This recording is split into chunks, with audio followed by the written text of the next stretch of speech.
Sasha Banks pasti akan kembali ke WWE. Raw di Netflix akan seperti WrestleMania. Ric Flair yakin Charlotte akan pecahkan rekor gelar dunia. Dan masih banyak lagi.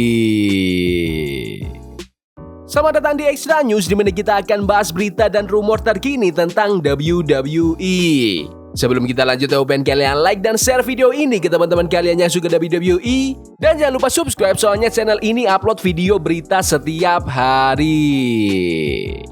Sasha Banks pasti akan kembali ke WWE. Di bulan Mei tahun 2022, Sasha Banks dan Naomi keluar dari WWE sebelum acara Monday Night Raw. Sejak itu, Sasha bergabung dengan AEW dan NJPW, memenangkan berbagai gelar dan jadi salah satu bintang top di dunia gulat. Tapi, Ric Flair masih percaya dia akan balik ke WWE untuk pertandingan melawan Charlotte Flair dalam waktu dekat.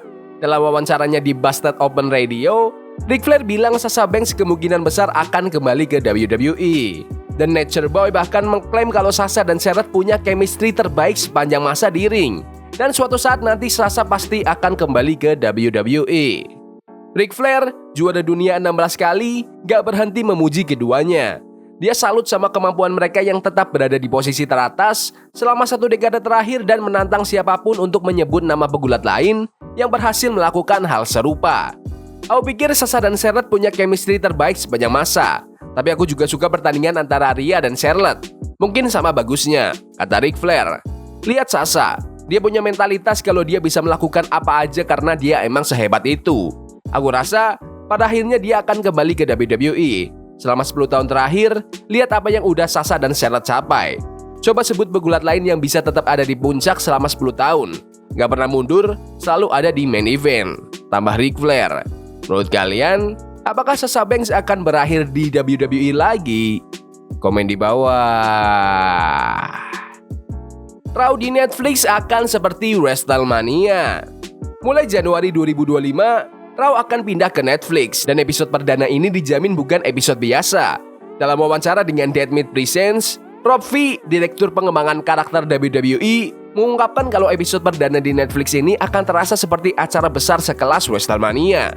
Kalian wajib banget datang ke acara itu, kata V. Ini bakal jadi acara yang mirip WrestleMania. Kalau ada satu acara yang harus kalian datangi, ya ini. Rafi bukan satu-satunya yang antusias. CM Punk juga bilang kalau kepindahan Raw ke Netflix adalah langkah besar buat WWE karena bakal menarik banyak penggemar baru dan bikin acara ini lebih mudah diakses di seluruh dunia. Punk bahkan akan jadi headliner episode itu dalam pertandingan yang sudah lama ditunggu melawan Seth Rollins. Pertandingan ini dianggap layak masuk WrestleMania karena keduanya adalah main eventer sejati dengan rivalitas panjang. Episode perdana ini juga akan penuh dengan bintang-bintang besar seperti Punk, Rollins, Rhea Ripley, Cody Rhodes, Logan Paul, dan Roman Reigns. Selain itu, John Cena juga akan kembali untuk memulai tur pensiunnya. Dan video promosi terbaru menyiratkan bahwa mantan bintang AEW, Penta El Zero Miedo, akan debut di acara ini. Menurut kalian, apakah kalian akan nonton langsung Raw besok di Netflix? Komen di bawah. Ric Flair yakin Charlotte akan pecahkan rekor gelar dunia.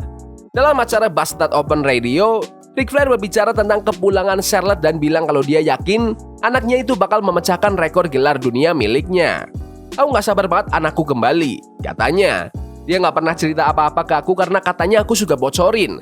Dia ceritanya ke ibunya, tapi ibunya juga gak mau kasih tahu aku. Aku pikir sekarang waktunya, waktu dia balik. John Cena gak peduli soal rekor. Dia udah ada di dunia yang berbeda sekarang. Tapi aku yakin, momen terbesar dalam bisnis ini nanti adalah waktu Charlotte memecahkan rekor gelar. Atau minimal menyamai rekor itu. Ric Flair juga bilang kalau dia percaya Charlotte adalah pegulat wanita terbaik di dunia. Dia yakin pertandingan pertama Charlotte saat kembali nanti akan mendapat rating yang tinggi. Aku yakin itu sudah diatur, katanya.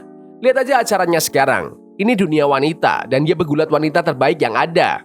Waktu dia balik nanti, itu bakal jadi momen besar. Aku berani taruhan $10.000 kalau pertandingan pertamanya nanti dengan lawan yang bagus bakal dapat rating yang tinggi banget buat pertandingan wanita dalam waktu lama. Ric Flair juga mengaku nggak tahu kapan tepatnya Charlotte akan kembali. Menurut kalian, apakah Charlotte Flair itu pegulat wanita terbaik yang ada sekarang? Komen di bawah. WWE Performance Center itu sekolah gulat terbaik.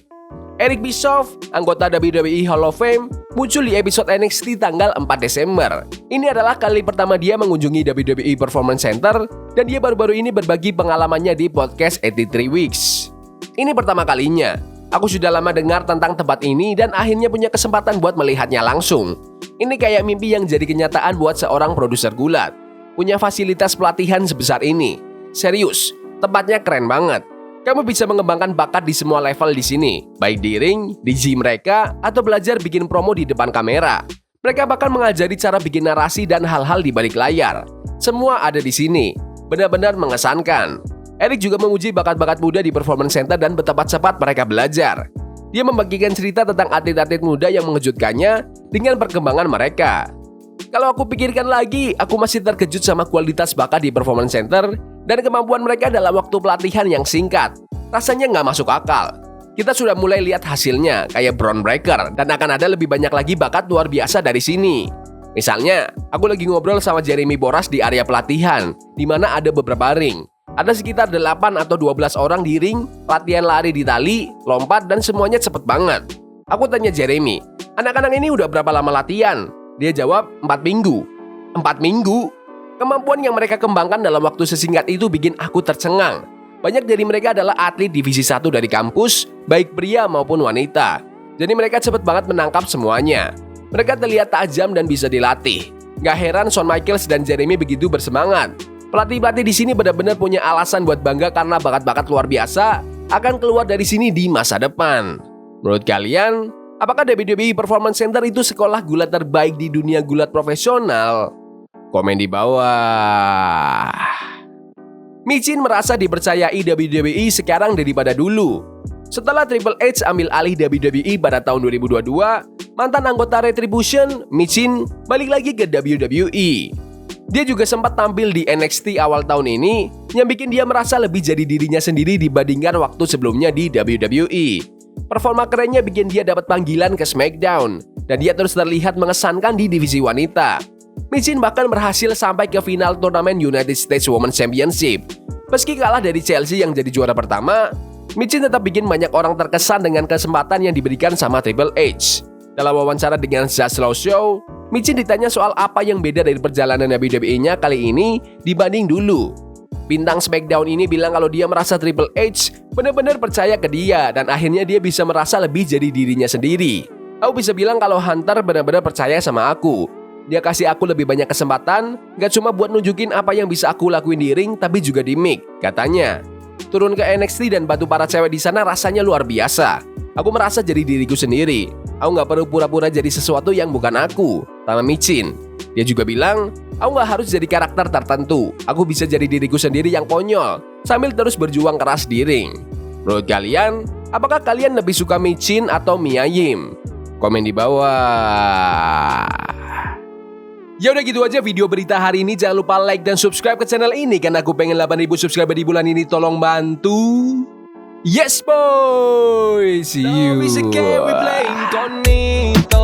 Forbidden fire on Nico. Burning for love we can hold. I wish we were impossible.